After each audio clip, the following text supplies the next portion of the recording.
जय हिंद आप सभी को। देखिएगा अब जो है आज से ही जो है वो यूपी जीके की स्पेशल क्लासेस चालू हो रही हैं। जो यूपी का कोई भी एग्जाम हो उन सभी के लिए ये अच्छी क्लासेस हैं। तो बिल्कुल प्लेलिस्ट का लिंक डिस्क्रिप्शन बॉक्स में दिया हुआ है, उसको आप और ज्यादा वीडियोस देखना चाहते हैं, आपको अच्छी लग रही है, आपका रिवीजन हो रहा है, आपकी काम आ रही है, तो जरूर इन वीडियोस को आप लगा सकते हैं। सिर्फ आपके अंदर हिम्मत होनी चाहिए इन क्लासेस को ज्वाइन करने की, देखने की और इनके नोट्स बनाने की। बाकी दोस्त मैं अपना पूरा प्रयास करता हूं कि अच्छे से अच्छी चीजें जो मैं ऑब्जर्व करता हूं तैयारी करने के दौरान, जो मेरे नोट्स हैं उनमें से जो जरूरी चीजें हैं वो आपके सामने रखी जाए। चलिएगा अब देखिएगा मैंने आप सभी के लिए जगह बना दी है। अब आप देखिएगा यूपी का सबसे पहले नामकरण को लेकर के एक सवाल बनता है और उस सवाल को लेकर के एक एक प्रश्न जो है वो हर बार देखने को मिलता है। तो सबसे पहले हम नामकरण से स्टार्ट करते हैं। तो बोलिए सत्यनारायण भगवान की जय, बोलिए राधे राधे। और अब जो है क्लास की शुरुआत करते हैं। शुरुआत में याद रखिएगा, अब देखिएगा प्रदेश का नामकरण कैसे हुआ था। आपको मैं बता दूं कि 1836 से जो यूपी है ना, आज के उत्तर प्रदेश जो आप सोच रहे हैं, इसी के बारे में पहले इसके नाम कुछ और थे। पहले क्या थे कि 1836 से उत्तर पश्चिमी प्रांत, क्या उत्तर पश्चिमी प्रांत जो है इसका नाम था 1836 से। उसके बाद में 1877 से इसका नाम बदला और वो क्या हो गया, उत्तर पश्चिम प्रांत आगरा एवं अवध। ठीक है, तो 1836 से उत्तर पश्चिमी प्रांत था। उसके बाद 1877 से क्या नाम हो गया, उत्तर पश्चिम प्रांत आगरा एवं अवध। इसके बाद में ये इसका नाम चेंज होता है 1902 में। किसमें? 1902 में। तो 1902 में यूपी का नाम क्या हो गया था, संयुक्त प्रांत आगरा एवं अवध। इसके बाद में 1902 से इसका नाम क्या हो जाता है, संयुक्त प्रांत आगरा एवं अवध। ठीक है, इसके बाद इसका नाम चेंज होता है 1937 में। तो 1937 से जो है इसका नाम फिर बच जाता है संयुक्त प्रांत। 1902 में जो आगरा अवध शब्द जुड़ा हुआ था उसको हटा दिया जाता है, सिर्फ आगे का नाम बचता है संयुक्त प्रांत। उसके बाद आप सभी को पता होगा कि 24 जनवरी 1950 से और आज तक यूपी का नाम उत्तर प्रदेश यानी यूपी जो है वो चल रहा है। अब इसमें कोई चेंज नहीं देखने को मिलेगा। आई होप याद हो गया। अब एक बार मैं दोबारा पूछता हूं, बताइएगा, मैं उल्टा पूछता हूं आपसे, अगर आपकी बुद्धि ने काम किया है तो संयुक्त प्रांत आगरा एवं अवध दो है, जोड़ा है, तो इसका मतलब 1902 से जो है इसका नाम पड़ा था। संयुक्त प्रांत खाली पूछा जाए तो 1937 से। उत्तर प्रदेश का उत्तर प्रदेश नाम कब पड़ा बताइएगा, 24 जनवरी 1950 से जो है वो उत्तर प्रदेश पड़ गया। बताइएगा 1836 में इसका नाम क्या था, उत्तर पश्चिमी प्रांत। 1877 में क्या था, 2-7 आते, क्या 2-7 आएंगे, तो उत्तर पश्चिमी प्रांत आगरा एवं अवध। Is that clear? कोई डाउट तो नहीं है? डाउट होना भी नहीं चाहिए। आप मेहनत करिए, मेरे साथ हिम्मत तो जुटाइए, हिम्मत जुटाएंगे जरूर होगा। और अगर आपको लग रहा है कि ये सवाल बहुत डिफिकल्ट है तो मेरे भाई इस एग्जाम के बारे में आप मत सोचिए। मेहनत लगता है, छोटी छोटी चीजें हैं। आप बड़ी एग्जाम की तैयारी करेंगे तो फिर इन चीजों को लगेगा क्या रे तो हलवा थे। सच में हलवा है, बस आप थोड़ा पचाने का, खाने का प्रयास तो करिए, मुंह तो खोलिए, बाकी मैं आपको जो है परोसने को तैयार। अब इसके बाद में बात आता है कि प्रदेश की राजधानियां, नामकरण हो गया, अब प्रदेश की राजधानियां। ठीक है, सवाल आपको पूरे एकदम हर क्वेश्चन से मैंने यहां पर बनाए हैं। तो अब प्रदेश यानी उत्तर प्रदेश की राजधानियां जो थी वो कैसे कैसे थी। आपको पता है वर्तमान में उत्तर प्रदेश की राजधानी लखनऊ है, लेकिन इससे पहले इसकी जो राजधानियां थी वो कुछ अलग थी। देखिएगा 1858 तक इसकी जो राजधानी रही थी वो क्या रही थी, आगरा। आगरा भी उत्तर प्रदेश की राजधानी थी। कब तक? 1858 तक उत्तर प्रदेश जो है प्रांत है, इसका जो राजधानी था वो आगरा था। लेकिन उसके बाद 1858 से 1921 तक इसकी राजधानी होती है, यानी यूपी की राजधानी होती है इलाहाबाद। ठीक है, यानी 1858 से 1921 तक उत्तर प्रदेश की राजधानी इलाहाबाद होती है। आंशिक रूप से लखनऊ को राजधानी कब बनाया गया था, 1921 में। कब? 1921 में। पूर्ण रूप से लखनऊ को राजधानी कब बनाया गया था, 1935 में। ये दोनों सवाल आए थे, आप उठा के देखिएगा प्रीवियस ईयर तो आपको पता चलेगा कि राम भैया उन्हीं चीजों को बता रहे हैं जो आपके एग्जाम से रिलेटेड है, टॉपिक है, इसीलिए मैं चारों चीजों को आपको बता रहा हूं। तो इसलिए सारे क्वेश्चंस को आप याद रखिए कि 1935 से पूर्णतः राजधानी जो है वो लखनऊ को बना दिया गया था। 1921 से जो था वो आंशिक रूप से लखनऊ को राजधानी बनाया था। अब आप देखिएगा एक सवाल आया था आपके पेपर में कि राज्य पुनर्गठन जो कब हुआ था, 1 नवंबर 1956 को। याद, इसके बाद में उत्तर प्रदेश का भी विभाजन हुआ था। उत्तर प्रदेश से भी जो है कुछ राज्य को, उत्तराखंड को काटा गया था। वो कब काटा गया था, यह सवाल आया था। वो 9 नवंबर 2000, क्या 9 नवंबर सन 2000 को उत्तर प्रदेश से उत्तराखंड को जो अलग कर दिया गया था। तो कितने जिले काटे थे, सवाल यह है कि उत्तर प्रदेश से आकर कितने जिलों को काट करके उत्तराखंड बनाया था, 13 जिलों को। कितना? 13 जिलों को 9 नवंबर सन 2000 में 13 जिलों को काट करके उत्तराखंड बनाया था। अच्छा जी, उत्तर प्रदेश दिवस जो है वो कब मनाया जाता है? 24 जनवरी। कब? 24 जनवरी, याद रहेगा। अच्छा आगे देखिएगा, उत्तर प्रदेश की राजकीय भाषा पूछी जाए तो याद रखिएगा 1947 से हिंदी, क्या 1947 से हिंदी, और इसके बाद में 1989 से उर्दू जो है द्वितीय भाषा, दो भाषाएं चलती हैं। तो 1947 से तो हिंदी को ऐड रखा था, लेकिन 1989 से उर्दू को भी द्वितीय भाषा के रूप में दर्जा दिया गया था। तो दोनों की डेट 1947 1989 दोनों के 1947 में क्या होता है? हिंदी को जोड़ा गया था, हिंदी को दर्जा मिला था। इसके बाद में 1989 में क्या हुआ? उर्दू को। वर्तमान में दोनों ही है, फर्स्ट हिंदी है, सेकंड जो है वो द्वितीय है। याद रखिएगा मेरे भाई, गलत आपको नहीं करना है। अब मैं आपसे एक सवाल आपसे पूछता हूं, शायद आपको याद रहा हो कि उत्तर पश्चिम प्रांत आगरा एवं अवध, ये उत्तर प्रदेश का नामकरण हुआ था, ये कब हुआ था? बताइएगा, सन 1836 में या 1877 में? ये हुआ था 1877 में, बताइएगा।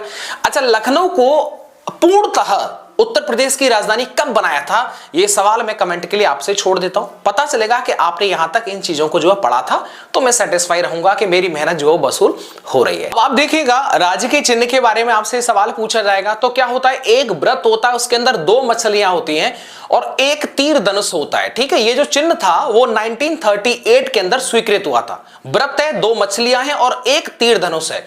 ये चिन्ह जो है वो कब स्वीकृत हुआ था? 1938 के अंदर उत्तर प्रदेश का जो राज्य की चिन्ह बनाया था। जैसे वृक्ष कौन सा है उत्तर प्रदेश का? तो वो हो जाएगा अशोक। क्या हो जाएगा मेरे साथी? अशोक हो जाएगा। खेल कौन सा है बताइएगा? वो हॉकी है। इसके बाद में पशु कौन सा है? वो वारसिंगा है। पुष्प कौन सा है बताइए? पलाश। क्या? पलाश। एक ग्रेड पूछा गया था कि राजकीय पुष्प जो पलाश बनाया गया था, जिसे दर्जा दिया गया था, वो कब? 4 जनवरी 2011 से। अच्छा जी, यूपी का राजकीय जलीय जीव जो है वो कौन सा है बताइएगा? वो है गंगा डॉल्फिन। और इसे कब जो है वो घोषित किया गया था, ये आपसे मैं पूछ लेता हूं। इसके बाद में राजकीय पक्षी अगर पूछा जाता है तो सारस अथवा क्रौंच। ठीक है, ये शब्द जो है याद रखिएगा, सारस अथवा क्रौंच। अब आगे बढ़ते हैं, ये डाटा बहुत जरूरी है, इसको आपको भाई बार बार रिपीट करेंगे तो याद होगा। बताइए, उत्तर प्रदेश का जो विधान मंडल है वो कैसा है? द्विसदनात्मक, क्योंकि इसमें विधान परिषद भी है और विधानसभा भी है। ठीक है, लोकसभा की सीट कितनी है? 80 यानी 80। राज्यसभा सदस्यों की संख्या कितनी है बताओ? 31 31। विधान परिषद यानी विधानसभा सदस्यों की संख्या कितनी है? 403। इसके बाद में विधान परिषद जो है, विधान परिषद में सदस्यों की संख्या कितनी है? 100। यूपी देखो कितना ज्यादा जो है विधान परिषद हो, सदस्य जो है वो विधान परिषद हो, विधानसभा हो, इनमें देता है। इसके बाद में विधानसभा में आरक्षित सीटों की संख्या कितनी है? 86। कितनी है? 86 है।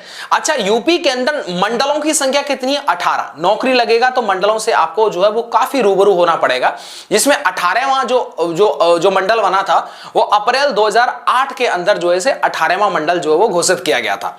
अच्छा, उत्तर प्रदेश में वर्तमान में कितने जिले हैं? वो है 75। क्षेत्र मत करिएगा, अभी 75 है। ठीक है, तो 75 जो है वो उत्तर प्रदेश में जो है जिलों की संख्या है।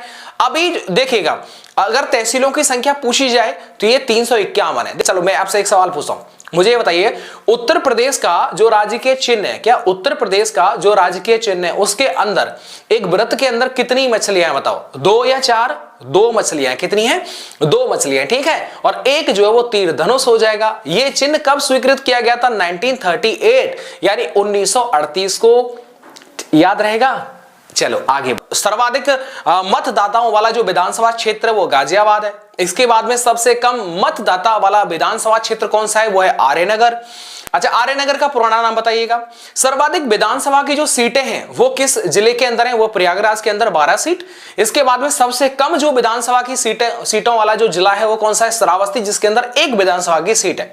अच्छा, उत्तर प्रदेश का सबसे बड़ा संसदीय क्षेत्र जनसंख्या की दृष्टि से बताइएगा वो कौन सा है? वो है आपका उन्नाव। क्या है वो? उन्नाव है। आगे देखिए मेरे भाई, उत्तर प्रदेश का जो उच्च न्यायालय है, उत्तर प्रदेश का जो हाई कोर्ट है वो क्या है बताओ? इलाहाबाद है। लेकिन इसकी खंडपीठ कहां पर है? लखनऊ में।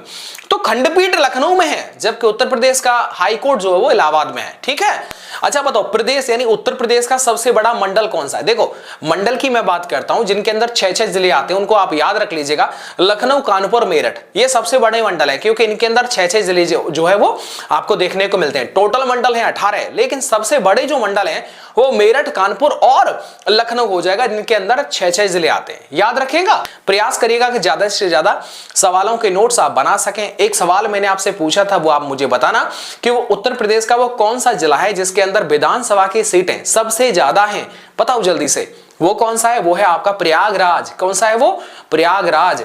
ठीक है, ओके। एक सवाल और पूछ लूं कि उत्तर प्रदेश के अंदर नगर निगम की संख्या कितनी है? 17। कितनी है? 17, 17।